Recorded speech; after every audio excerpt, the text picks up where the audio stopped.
JDS ಪಕ್ಷ ದೇವೇಗೌಡರಿಗೆ ಶಕ್ತಿ ಕೊಟ್ಟ ಹಾಸನ ಜಿಲ್ಲೆಯನ್ನು ಮರೆಯಲು ಸಾಧ್ಯವೇ ಇಲ್ಲ. ಇಲ್ಲಿಂದಲೇ ಜೆಡಿಎಸ್ ಬೆಳ್ಳಿ ಹಬ್ಬ ಸಮಾವೇಶದ ಮೂಲಕ ಪಕ್ಷದ ಸಂಘಟನೆ ಎಂದರು. ಕಾಂಗ್ರೆಸ್ ಸರ್ಕಾರ ತೊಲಗಬೇಕು, 2028ಕ್ಕೆ ಮೈತ್ರಿ ಸರ್ಕಾರ ಬರಬೇಕು. ಜಾತ್ಯತೀತ ಜನತಾದಳದ 25 ವರ್ಷಗಳ ಪಕ್ಷದ ಸಂಘಟನೆಯಲ್ಲಿ ರಾಜ್ಯದಲ್ಲಿ ಒಂದು ಪ್ರಾದೇಶಿಕ ಹಿನ್ನೆಲೆಯನ್ನು ಹೊಂದಿರತಕ್ಕಂಥ ಈ ಒಂದು ಪಕ್ಷ ಬೆಳ್ಳಿ ಹಬ್ಬವನ್ನು ಆಚರಣೆ ಮಾಡ್ತಾ ಇದ್ದೇವೆ. ಈಗಾಗಲೇ ಸಾಂಕೇತಿಕವಾಗಿ ಬೆಂಗಳೂರು ನಗರದ ಪಕ್ಷದ ಆವರಣದಲ್ಲಿ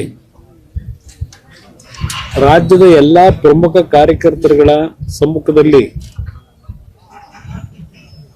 ಒಂದು ಸಾಂಕೇತಿಕ ಕಾರ್ಯಕ್ರಮವನ್ನು ಏನು ಮಾಡಿದ್ರು.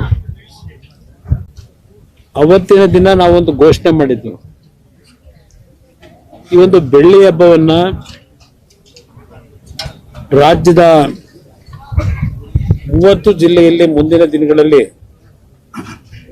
ಕಾರ್ಯಕ್ರಮಕ್ಕೆ ಚಾಲನೆ ಕೊಡ್ತೀವಿ ಅಂತಕ್ಕಂಥ ಪ್ರಸ್ತಾಪ ಏನ್ ಮಾಡಿದ್ವು.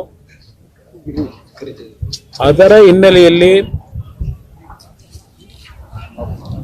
ಹಾಸನ ಜಿಲ್ಲೆಯಲ್ಲಿ ಪ್ರಥಮವಾದಂತಹ ಸಭೆ ಬೆಳ್ಳಿ ಹಬ್ಬದ ಆಚರಣೆಯನ್ನ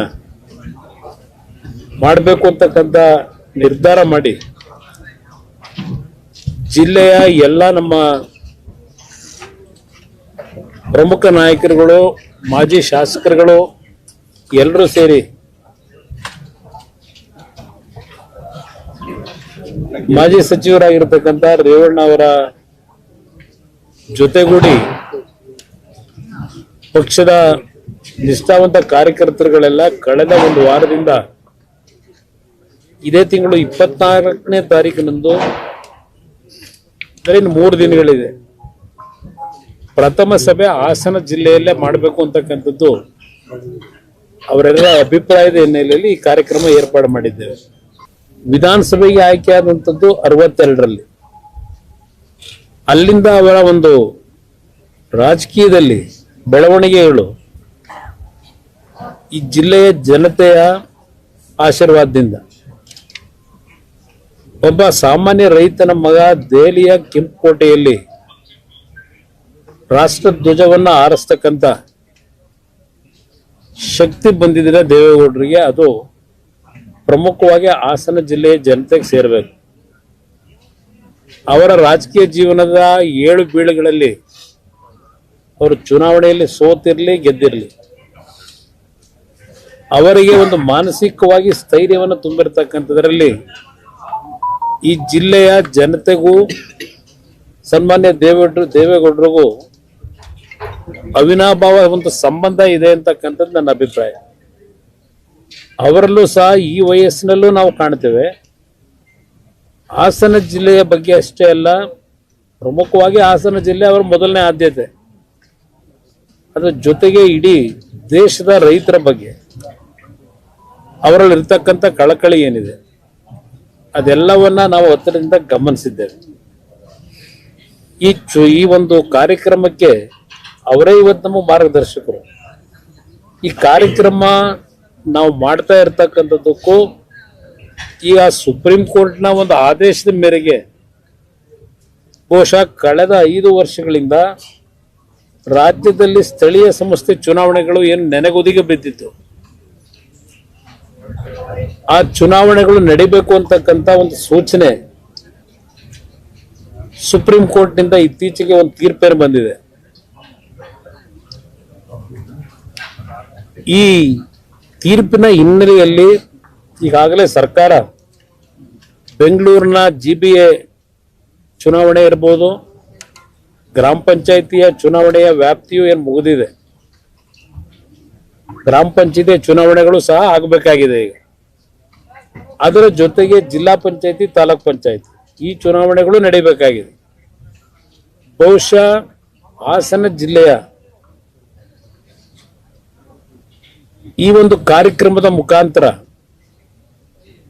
ಮುಂದಿನ ಒಂದು ಸ್ಥಳೀಯ ಸಂಸ್ಥೆ ಚುನಾವಣೆಗಳಿಗೆ ಪಕ್ಷದ ಕಾರ್ಯಕರ್ತರಿಗೆ, ನಾಡಿನ ಜನತೆಗೆ ಸನ್ಮಾನ್ಯ ದೇವೇಗೌಡರಿಗೆ ರಾಜಕೀಯ ಶಕ್ತಿಯನ್ನ ತುಂಬಿ ದೆಹಲಿಯ ಮಟ್ಟದವರೆಗೆ ತೆಗೆದುಕೊಂಡು ಹೋದಂತ ಈ ಜಿಲ್ಲೆಯ ಮತದಾರ ಬಂಧುಗಳು, ಈ ಜಿಲ್ಲೆಯ ಒಂದು ಮಣ್ಣಿನ ಶಕ್ತಿ ಮುಂದಿನ ಚುನಾವಣೆಗಳಲ್ಲಿ, ಸ್ಥಳೀಯ ಸಂಸ್ಥೆ ಚುನಾವಣೆಗಳಲ್ಲಿ ಈ ಜಿಲ್ಲೆಯ ಕಾರ್ಯಕ್ರಮದ ಮುಖಾಂತರವೇ ಒಂದು ಸಂದೇಶ ರಾಜ್ಯದ ಜನತೆಗೆ ತಲುಪಿಸಬೇಕು ಅಂತಕ್ಕಂಥ ಉದ್ದೇಶ ಇವತ್ತು ಪಕ್ಷದ ನಾಯಕರುಗಳು ಇಟ್ಕೊಂಡಿದ್ದಾರೆ. ಆ ಹಿನ್ನೆಲೆಯಲ್ಲಿ ಬಹುಶಃ 24ನೇ ತಾರೀಕು ನಡೆಯತಕ್ಕಂಥ ಈ ಒಂದು ಸಭೆ ಜನತಾದಳಕ್ಕೆ ಒಂದು ಅತ್ಯಂತ ಮಹತ್ವವಾದಂತ ಸಭೆ ಅಂತಕ್ಕಂಥದ್ದು ನನ್ನ ಅಭಿಪ್ರಾಯ. ಈ ಅಹಿಂದ ಹೆಸರಿನಲ್ಲಿ ಯಾವೊಂದು ಸಭೆ ನಡೆಸ್ತಾ ಇದ್ದೀರಿ, ನಾನು ಒಂದು ಪ್ರಶ್ನೆಯನ್ನು ಇಡ್ಲಿಕ್ಕೆ ಬಯಸ್ತೀನಿ. ಮುಖ್ಯಮಂತ್ರಿಗಳಿಗೆ ಅಹಿಂದ ಚಾಂಪಿಯನ್ ಅಂತಕ್ಕಂಥ ಒಂದು ಬಿರುದನ್ನು ಕೊಟ್ಕೊಂಡಿದ್ದಾರೆ ಆ ಸಂಘಟನೆಗಳು. 2023, 24, 24, 25, 25, 26 ಈ 3 ವರ್ಷದ ಶಿಕ್ಷಣ ಕ್ಷೇತ್ರದಲ್ಲಿ OBCಗೆ ಮತ್ತು ಮೈನಾರಿಟೀಸ್ಗೆ ಯಾವ ಮುಸ್ಲಿಮರ ಚಾಂಪಿಯನ್ ಅಂತಾರೆ, OBC ಮತ್ತು ಮುಸಲ್ಮಾನ್ ಬಂಧುಗಳಿಗೆ ಮಕ್ಕಳಿಗೆ ಸ್ಕಾಲರ್ಶಿಪ್ ಅನ್ನ ಕೊಡ್ತಕ್ಕಂಥ ಇಶ್ಯೂನಲ್ಲಿ ಸುಮಾರು 1,64,000 ವಿದ್ಯಾರ್ಥಿಗಳಿಗೆ ಈ 3 ವರ್ಷದ ಸ್ಕಾಲರ್ಶಿಪ್ಗಳು ದೊರಕಲಿಲ್ಲ. 1,64,000 ವಿದ್ಯಾರ್ಥಿಗಳಿಗೆ. ನಾನು ಅದಕ್ಕೋಸ್ಕರಲೇ ಈ ಅಹಿಂದ ಹೆಸರಿನಲ್ಲಿ ಯಾವೊಂದು ಮುಖ್ಯಮಂತ್ರಿಯ ಕುರ್ಚಿಯನ್ನು ಭದ್ರಗೊಳಿಸ್ಕೊಳ್ತಕ್ಕಂಥ ಒಂದೇ ದೃಷ್ಟಿಗೋಸ್ಕರವಾಗಿ ಈ ಹೆಸರುಗಳನ್ನು ಉಪಯೋಗ ಮಾಡ್ಕೊಂಡ್ ಬಂದಿದ್ದೀರಿ. ಈ 1,64,000 ವಿದ್ಯಾರ್ಥಿಗಳು ಸ್ಕಾಲರ್ಶಿಪ್ ಪಡಿಬೇಕಾದಂಥವ್ರು ಈ ಅಹಿಂದ ಸಮಾಜಕ್ಕೆ ಸೇರಿರ್ತಕ್ಕಂಥ ಮಕ್ಕಳು ಎಷ್ಟರ ಮಟ್ಟಿಗೆ ಈ ಮಕ್ಕಳ ಒಂದು ವಿದ್ಯಾಭ್ಯಾಸಕ್ಕೆ ಈ ಒಂದು ವರ್ಗದ ಜನರಿಗೆ ಈ ಸರ್ಕಾರ ಕಳೆದ 3 ವರ್ಷದಿಂದ ಹಣ ಬಿಡುಗಡೆ ಮಾಡದೆ ವಂಚನೆ ಮಾಡಿದ್ದಾರೆ. ಅಧಿಕಾರಿಗಳು ಹೇಳ್ತಾರೆ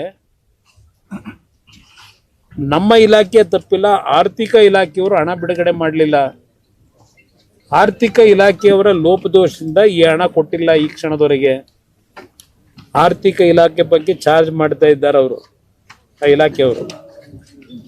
ಅಂದ್ರೆ ಮುಖ್ಯಮಂತ್ರಿಗಳು ಎಷ್ಟರ ಮಟ್ಟಿಗೆ ಈ ಅಹಿಂದ ವರ್ಗದ ಜನರ ರಕ್ಷಣೆಯನ್ನ ಮಾಡ್ತಾ ಇದ್ದಾರೆ ಅನ್ನೋದಕ್ಕೆ ಇದು ಒಂದು ಉದಾಹರಣೆ.